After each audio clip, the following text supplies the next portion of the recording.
ایسے نبی جنہیں ایک دیو ہیکل ویل نے نگل لیا تھا، آپ سے ایسی کون سی خطا سرزد ہو گئی تھی؟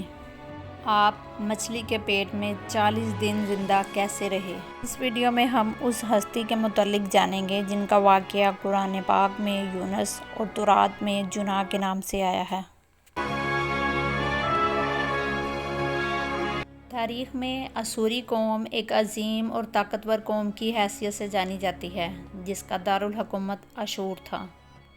اشوری دراصل بنی اسرائیل کی نسل سے تعلق رکھتے تھے جو بخت نصر کے حملے کے بعد غلام بنا کر بابل اور عراق لائے گئے۔ اس زمانے میں دریائے دجلہ کے کنارے نینوا نامی ایک چھوٹی سی بستی تھی۔ اشور کے کسی بادشاہ نے ایک دیوتا کے نام پر نینوا میں ایک مندر بنوایا۔ رفتہ رفتہ دوسرے بادشاہوں نے بھی مندر اور عمارتیں بنوانا شروع کر دیں اور ایک دور ایسا آیا کہ یہ چھوٹا سا علاقہ عظیم الشان سلطنت میں تبدیل ہو گیا۔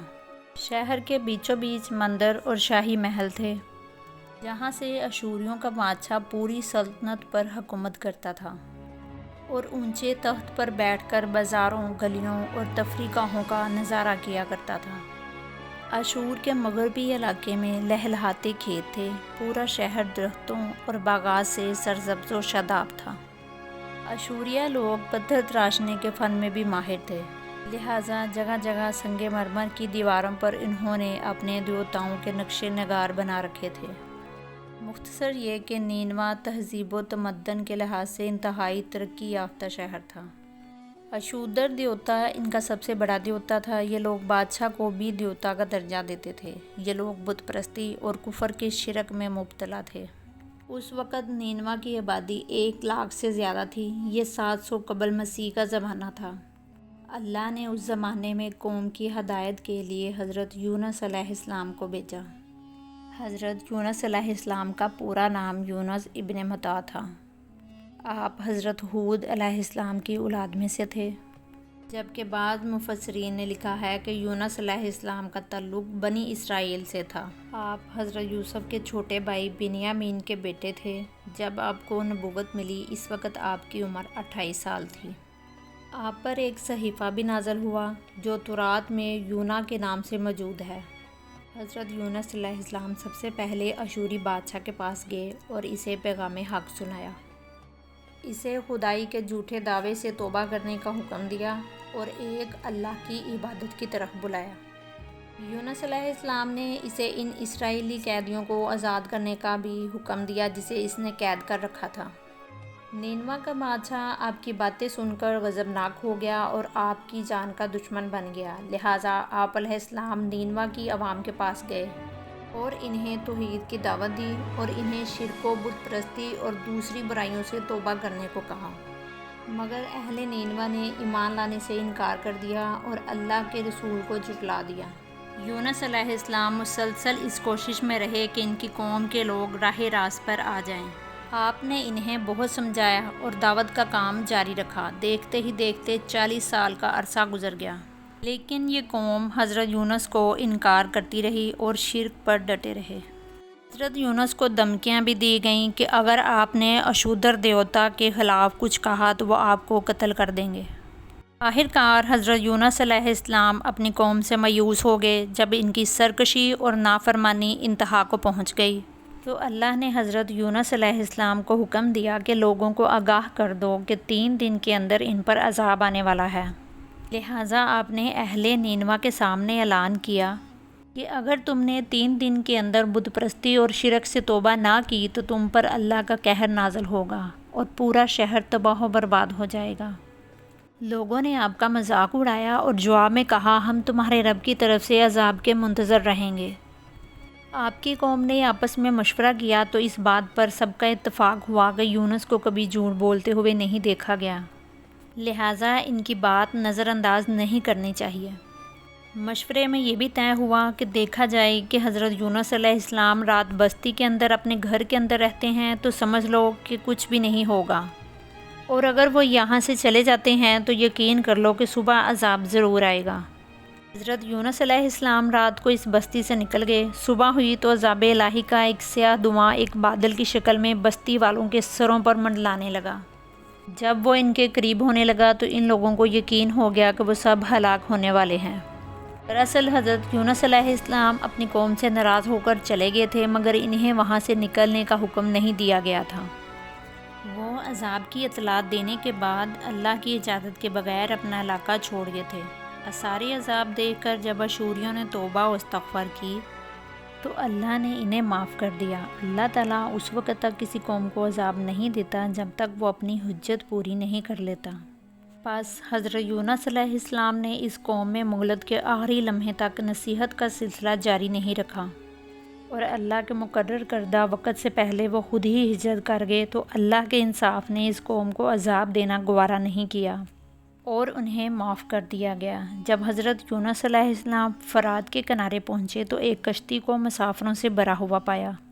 حضرت یونس علیہ السلام کشتی میں سوار ہو گئے اور کشتی نے لنگر اٹھایا۔ پورا دن کشتی سمندر میں سکون سے چلتی رہی۔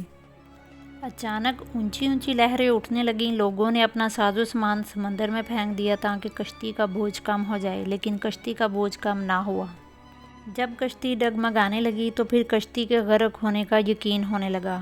اہل کشتی نے اپنے عقیدے کے مطابق کہا کہ ایسا معلوم ہوتا ہے کہ اس کشتی میں کوئی غلام اپنے آقا سے بھاگا ہوا ہے۔ جب تک اس کو اس کشتی سے الگ نہ کیا جائے گا نجات مشکل ہے۔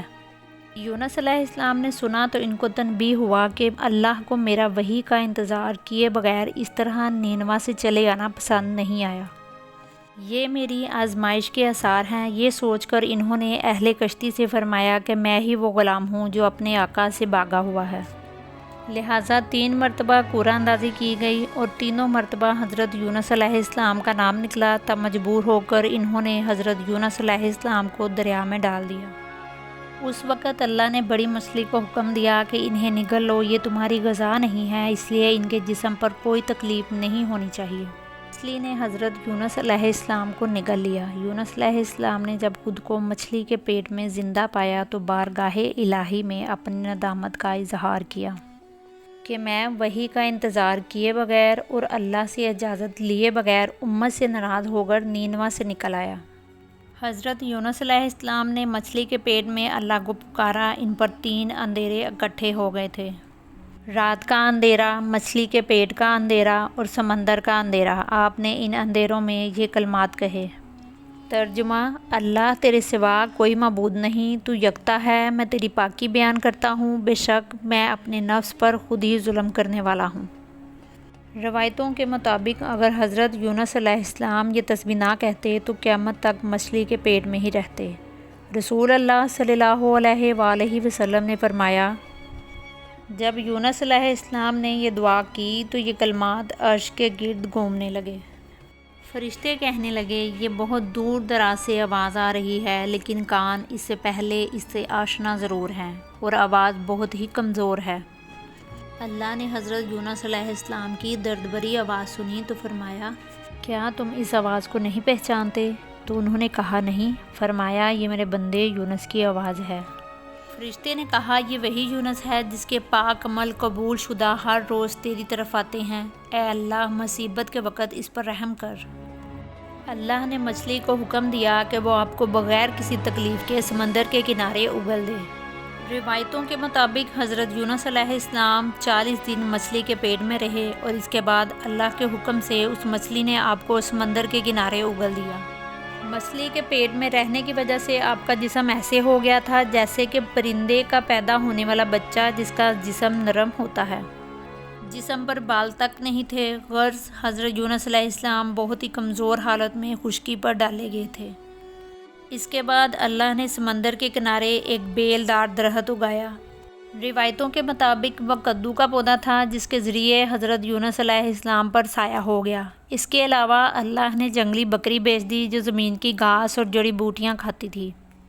صبح شام آپ کو دودھ پلاتی تھی، یہاں تک کہ آپ تندرست ہو گئے۔ حضرت یونس درخت کے اس سائے میں جھونپڑی بنا کر رہنے لگے۔